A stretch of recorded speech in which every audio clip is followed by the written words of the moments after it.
Okay, so the used boat lift is now configured to work with the dock. We had to pretty much completely reconfigure it, change the arms around, bring it in to make it more narrow.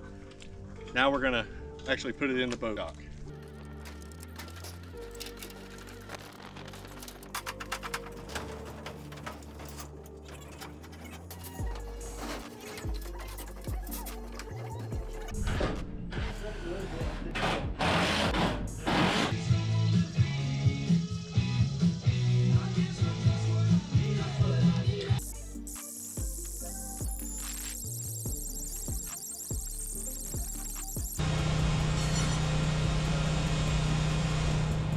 And whenever you're tightening those down, don't go wild.